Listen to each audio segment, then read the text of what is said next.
So I'm on the phone with Vancouver artist SAVVIE. And first of all, congratulations on the release of your first solo album, I guess, called Night Eyes, that came out on February 10th. That's huge. Thank you very much. Yes, exciting. Well, I fell in love with this album really, really quick. It's like a really well-crafted, shadowy, gritty album. On the cover here for a description, I wrote fuzzed out sexy rock. Yeah. I love it, but it's such a huge departure from Redbird, which was your previous band. Was that intentional to go completely, left field with this?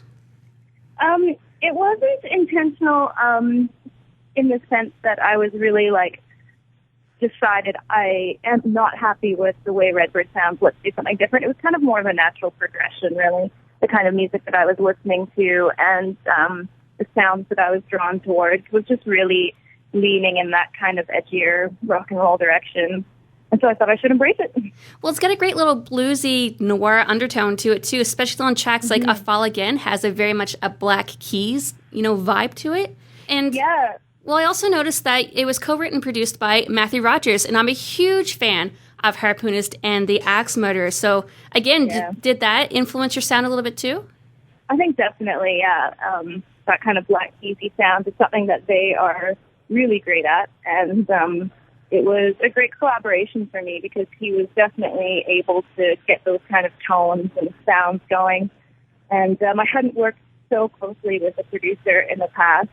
We did some co-writing and stuff this time around, which is new for me, and I really enjoyed it. I think it really helped shape the exact sounds that I was going for. And another reason I really loved it, too, is just because you don't see a lot of women doing this kind of sound. And I guess one of my questions is, on the weekend, we all celebrated International Women's Day. And yesterday, I actually included you on my list of celebrating strong women in music, my playlist for my radio show. And I'm just curious, how does it feel to be a female in a predominantly male, genre? Yeah, I'm happy that you say that, actually, because I think that for a while that was something I was struggling with. I think I loved rock and roll and the quintessential Canadian rock sounds and was having a hard time convincing other people as well as myself that it was something that I could execute as well, as a woman. And I'm glad that I kind of worked through that and figured out a way to make it work for myself because I think that's a silly limitation for anybody to put on themselves. So yeah, I'm really, really proud of it in that regard too. Just, to be doing music that's awesome. It doesn't matter if it's made by a woman or not, Yeah, absolutely. What's good is good.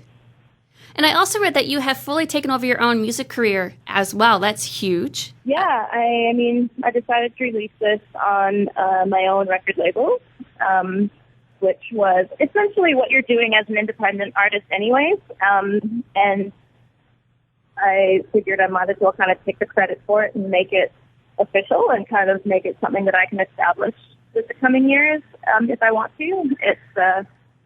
I've spent a lot of time working in the music industry as well, so I figured I should put all of those skills to use in as many ways as I could.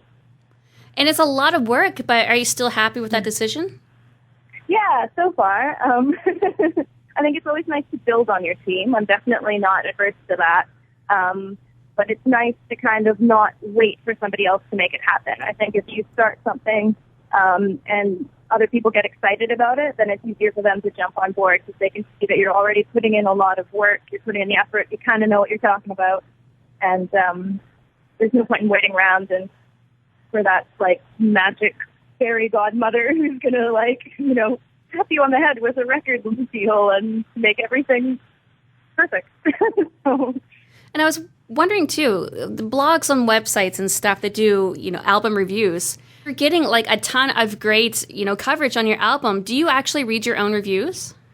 To be honest, yeah, so far I have been. Maybe one day it'll get to the point where I'm just, I've had enough of it or I'm too overwhelmed by it. But right now I'm still kind of open to, I don't know, I'm just curious about other people's opinions. I don't think I take any of it to heart too much, the good or the bad. But it's just kind of nice to see how other people perceive it. And the one last, kind of remaining question I had is just the title itself, Night Eyes. Is there a meaning behind that, or is that up for interpretation? leave it up for interpretation, I think. There's no, there isn't one specific reference or anything like that. Okay, my final question for you is, what are you listening to right now? Like, what bands are you checking out that I should go listen to after this? Internationally, I've been listening to Royal Blood a ton, the duo from the UK. Mm-hmm. I think their album is super awesome. And let's see, locally from Vancouver, I love the Gay 90s. They just released a new EP, and I think they're awesome. They're an awesome live band and super fun. I actually have tons. I'm kind of a local music, I'm a fan of local music here in Vancouver and in BC. Most of my playlists are made up of local stuff for sure. As it should be. Well, thank you so much for taking the time to chat with us all the way here in Fredericton. For those listening who want to grab your album or find out more about you, how can we do that online?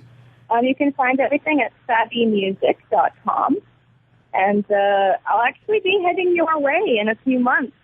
In May, it looks like I'll be playing Canadian Music Week in Toronto and then heading east. And hopefully that will include a show in Fredericton. So I'll keep you guys posted. That is very exciting. I would love to see that. Yeah, for sure. All right, well, fingers crossed.